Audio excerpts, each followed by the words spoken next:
नमस्कार मित्रांनो, आपण आलो आज पुसेगावच्या हिंद केसरीच्या मैदानामध्ये आणि त्या मैदानामध्ये या बैलगाडा क्षेत्रामध्ये वडकीची हिंद केसरीची जोडी सचिन आणि लक्षा ही जोडी पाळली होती.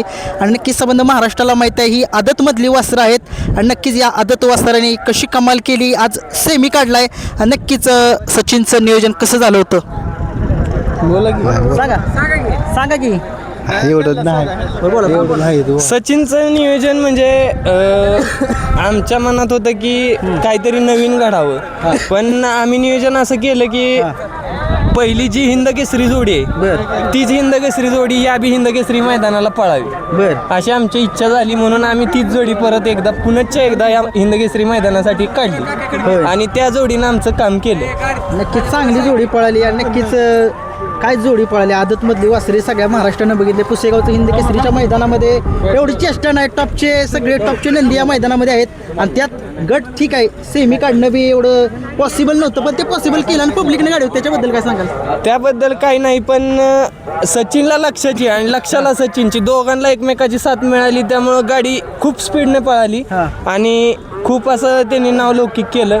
खूप आनंद झाला आम्हाला. हिंद केसरी मैदानाचा आज गुलाल डोक्याला लावून जाणार.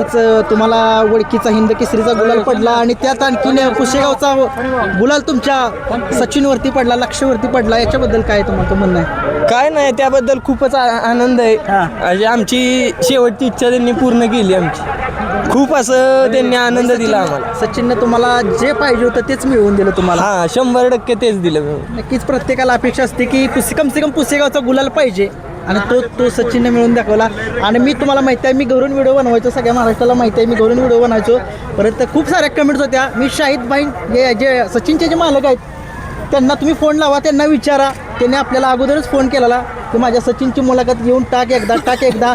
पण ज्यावेळेस म्हटलं जाऊ दे, पुसेगावच्या मैदानामध्ये जवळचं मैदान आहे माझ्या, म्हणून मी आलो. नक्कीच मी ह्यांना मगाशी सांगितलेलं, यांना विचारा काय सांगितलेलं तुम्हाला मगाशी मी ज्यावेळेस सेमीला गाडी निघालेली त्यावेळेस तुम्ही 100% सांगितलेलं गाडी आज आपली 100% लागणार आहे. कारण की सगळ्या महाराष्ट्राला माहिती आहे गाडीचा स्पीड काय आहे. कसल्या कुठनंही गाडी उद्या, पब्लिकने उद्या उजव्या खांदी उद्या, डाव्या खांदी उद्या, 1 नंबर फाटी उद्या, 7 नंबर आणि किती टॉपची असू द्या गाडी, त्या फाटीतनं कुठली गाडी म्हणायची नाही की ही माझी टॉपची आहे काय आहे. आणि नक्कीच आणखीन सचिन त्यांच्याकडे जा. तुमचं काय म्हणणं आहे सचिनबद्दल सांगा जरा. सचिन टॉपमध्येच पळतो आपलं. तुमच्याकडे सगळं नियोजन तुमच्याकडेच असतं का सगळ्यांचं सचिनचं? तसं काय नाही, कोणी करतं. या आमच्या ग्रुपमध्ये जे आहेत का नाही त्यातलं कोणी नियोजन करतं. फक्त सगळे एकमेकाला विचारून, हे आमचे दादा असतील ते आम्हाला विचारतात, शाहिद मामूला विचारतात किंवा शाहिद मामू या सगळ्यांचं ग्रुपमधलं सगळ्यांचा विचार घेऊन पुढचं नियोजन होतं. तुमचा विचार सगळे जुळतात आणि त्याच्यानुसार सचिनला तुम्ही पळवता मैदानामध्ये. आज सकाळी किती वाजता मैदानामध्ये आला तुम्ही? काल किती वाजता आला? कालच आलो. किती वाजता आला? रात्रीच्या 2 वाजता आपण मैदानात आलो रात्री. आणि आपला सचिन कितव्या गटामध्ये पळाला? 63व्या गटात 5 नंबर तासावर आपला सचिन आणि लक्ष पळाला आणि सेमीत पळालो आपण 7व्या सेमीत 8 नंबर तासावरनं पळालो. ठीक आहे, मग आता सचिनला फायनलसाठी खूप साऱ्या शुभेच्छा. धन्यवाद. मित्रांनो, आज आपण आलोय पुसेगावच्या हिंद केसरीच्या मैदानामध्ये आणि या वडकीची हिंद केसरी जोडी लक्षा आणि सचिन ही जोडी पाळली होती. आणि सचिनची मी मगाशी मुलाखत घेतली, आता लक्षाची मुलाखत घेतोय. आणि या बैलगाडा क्षेत्रामध्ये असं दाखवून दिलं या आदत वासराने की काय करू शकतात आदत वासरे हिंद केसरीच्या मैदानात. टॉपचे बैल हरवलेत या वासराने. आणि नक्कीच लक्षाविषयी जाणून घ्या. लक्ष आदतमधला कुठला आहे नक्की?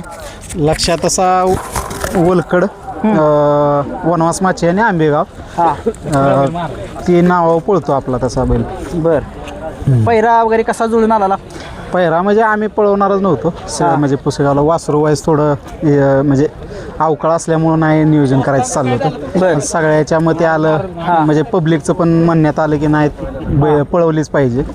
मग ते निर्णय करून 3 दिवसापूर्वी फायनल केलं.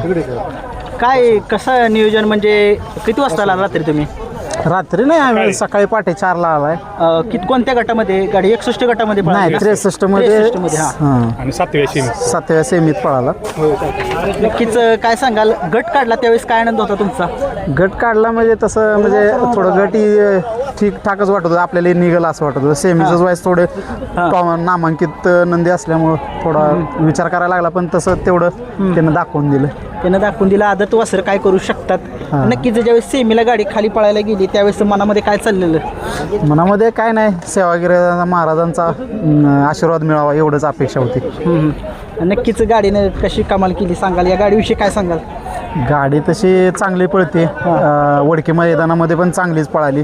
आत्ता सुद्धा चांगली छान पद्धतीने पळाली. नक्कीच बघितलं तुम्ही मागे लक्षा जो आदतमधला लक्षा या बैलानं दाखवून दिले संबंध महाराष्ट्राला की तो आदतमधला लक्ष आहे आणि दाखवून दिले की काय करू शकतो. आणि वडकीच्या मैदानात सगळ्या महाराष्ट्रानं बघितले, महाराष्ट्रानेच नव्हे तर ज्या 14 देशामध्ये शर्यत क्षेत्र बघितलं जातं त्या शर्यत क्षेत्रामध्ये हा लक्ष आदतमधला लक्ष सगळ्यांना कळला.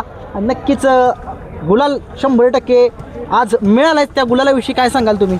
निघालायच आता जे आशीर्वाद भेटेल म्हणजे कोणताही नंबर भेटू तो तेवढा आपल्यासाठी मोठाच आहे सध्या. कारण की आदत घेऊन ओपनला पळायचं बरोबर तो काय आशीर्वाद भेटेल तो आपल्यासाठी मोठाच आहे. आणि नक्कीच आता तुम्ही सचिन बद्दल काय सांगाल? सचिन म्हणजे ते कसं आहे गाडी आता दोन्हीच्या हिशोबानं चांगलीच पळते. सचिन तसा चांगला आहे म्हणजे चांगल्या रीतीनं पळतोय. लक्ष आपला कोणत्या खांदी पळतो? तसा दोन्ही खांदी पळतो तो. दोन्ही गाडी म्हणजे आता पब्लिक असो किंवा कुठने असो फक्त कसं आहे बैलामध्ये धमक पाहिजे. आणि नक्कीच सचिन आणि लक्ष या जोडीनं दाखवून दिले संबंध महाराष्ट्रानं बघितले काय गाडी पळाली सेमी काय पळालाय. आणि नक्कीच आता फायनलसाठी मी खूप साऱ्या शुभेच्छा देतो. तुम्ही काय सांगाल लक्षाविषयी आपल्या? गाणा लक्षाकडनं जेवढ्या अपेक्षा होत्या त्यानं लहान वयातच आमच्या अपेक्षा पूर्ण केल्या. आदतच वासरू आहे ते आदत वयातच पूर्ण केल्या त्यामुळं त्याच्याकडनं इथून पुढे तर आम्हाला म्हणजे अपेक्षा नाहीत. आपलं रेग्युलर आपलं ही करू त्यानं आमच्या अपेक्षा सगळ्या पूर्ण केल्या. ही माझी इच्छा होती पुशेगावची ती त्यानं इच्छा पूर्ण केली. बरोबर. पुसेगावचा गुलाल कुणालाही पाहिजेच असतो कारण की इथून ज्या गुलाल पडतो तिथून सगळ्या महाराष्ट्राला माहिती आहे तो बैल चर्चेमध्ये असतोच. आणि तरी या आधी वडकीचं मैदान झालं त्या मैदानाबद्दल काय सांगाल तुम्ही? ती गाडी 2 नंबरला उतरली होती फायनलमध्ये. त्या गाड्या आम्ही तो पायरा करताना जरा थोडी रिक्स घेतलेलीच आम्ही. आता जरा मोठ्या नंदींना फोन केलेलं पण ती कसं आहे ओपनला ती आदतची रिक्स घेऊ शकत नाहीत. बरोबर. हे म्हणून आम्ही आपलं ठरवलं म्हटलं चला जुन्या पद्धतीवर जरा आपण दोन्ही आदत पळवू. बल्लाळ डॉक्टर आहेत माझे मित्र ते म्हणले असं एक वासरू आहे मग सचिन शाहीदवाईंची करून मी 2 मैदान ते वासरू पाहिले आले त्यांच्या शब्दावरच आपण म्हणजे पळायचं. आज मी पुन्हा कसं आहे पळवणार नव्हतो पब्लिकनं भरपूर फोन आला पब्लिकचं ही गाडी पळवाई गाडी पळते हिंदी केसरीला गाडी पळाली पाहिजे. मग बल्लाळ चळाने म्हणले गाडी मी नोंदवल्या तुम्ही सांगा मग म्हणले हानो गाडी म्हणले. नक्कीच घरच्या गाईचा आहे का विकत नाही विकत घेतलेला आहे. कुठून घेतलेला त्याचं काय सांगाल? विकत आम्ही इकडून घेतलेला आहे शिराळा लावून देतो. होय. काय खरेदी होती वगैरे काय? खरेदी 1,71,000 रुपयाची खरेदी. होय. आणि नक्कीच तुम्ही बघितलं या लक्षाने संबंध महाराष्ट्राच्या डोळ्याचं पारणं फेडलं. पब्लिकनं सेमी काढणं सोपी गोष्ट नाही. भल्या बैलांना सेमी पब्लिकनं गट असो तो पब्लिकनं निघत नाही या पठ्ठ्यानं. आणि सचिनने सेमी पब्लिकनं काढून सगळ्यांची मनं जिंकली आणि सेवागिरी महाराजांचा गुलाल हा घेतलेला आहे. खूप साऱ्या शुभेच्छा लक्षाला. धन्यवाद.